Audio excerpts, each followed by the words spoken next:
आता बातमी आहे अजित पवार विमान अपघात प्रकरणाची। महाराष्ट्र पोलीस तपास करणार असं आमदार रोहित पवार यांनी सांगितलंय। कर्नाटक पोलिसांमध्ये 0 FIR ची नोंद झालेली आहे। तर याबाबत रोहित पवार यांनी माहिती दिली। रोहित पवार यांच्याशी संवाद साधलाय आमचे प्रतिनिधी ज्योत्स्ना गंगणे यांनी। अधिवेशन जे आहे ते संपलेलं आहे। अर्थसंकल्पीय अधिवेशनामध्ये अजित पवारांचा मुद्दा तुम्ही मांडणार होता, अनेकदा तो मांडला सुद्धा गेला परिषदेमध्ये असो किंवा तुम्ही सभेमध्ये असो, पण त्या मुद्द्यावरती सविस्तर चर्चा झाली आणि महाराष्ट्रामध्ये अजित पवार यांच्या अपघात प्रकरणी निदान FIR साठी चौकशीसाठी न्याय मिळाला असं म्हणता येईल का?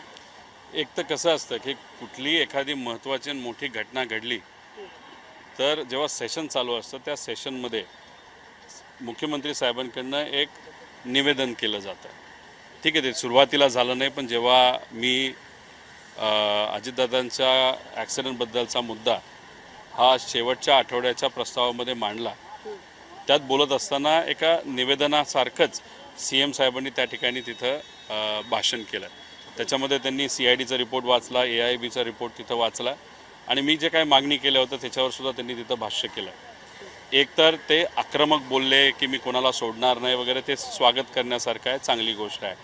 पण दुःख या गोष्टीचं आहे की गेले 2 महिने या महाराष्ट्रामध्ये अजितदादांचा FIR घेतला नाही।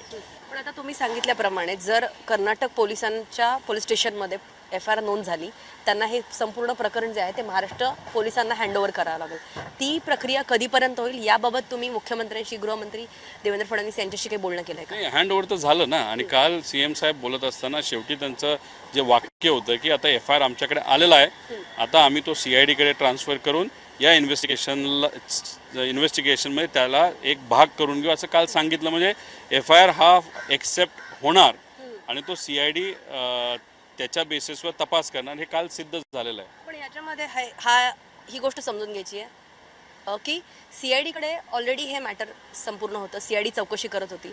उपमुख्यमंत्री असलेल्या सुनेत्रा पवार आणि त्यांच्या वरिष्ठ नेत्यांनी जे आहे त्यांच्या पक्षातील CBIकडे हे पूर्ण प्रकरण मार्ग करावं असं सांगण्यात आलं होतं। CBIकडे हे मार्ग झालाय का? आणि आता CID नव्याने काय, म्हणजे हे FIR मुळे काय CIDला फायदा मिळणार आहे? नाही, एक तर CBIने अजून एक्सेप्ट नाही केलं। सुशांत सिंगच्या बाबतीत बिहार गव्हर्नमेंटली जेव्हा प्रस्ताव पाठवला होता CBIकडे, 2 दिवसात एक्सेप्ट झाला होता। दादांचा प्रस्ताव CBIकडे पाठवून माझ्या अंदाजाने 40-42 दिवस झाले, अजून तो एक्सेप्ट झालेला नाही। राहिला प्रश्न FIR झाल्यानंतर फायदा काय होतो? एक तर हे जे इन्व्हेस्टिगेशन चालू होतं ते ॲक्सिडेंटल डेथ रिपोर्टवर चालू होतं। म्हणजे या देशामध्ये कधीही कुठेही ॲक्सिडेंट होऊन एखादा मृत्यू झाला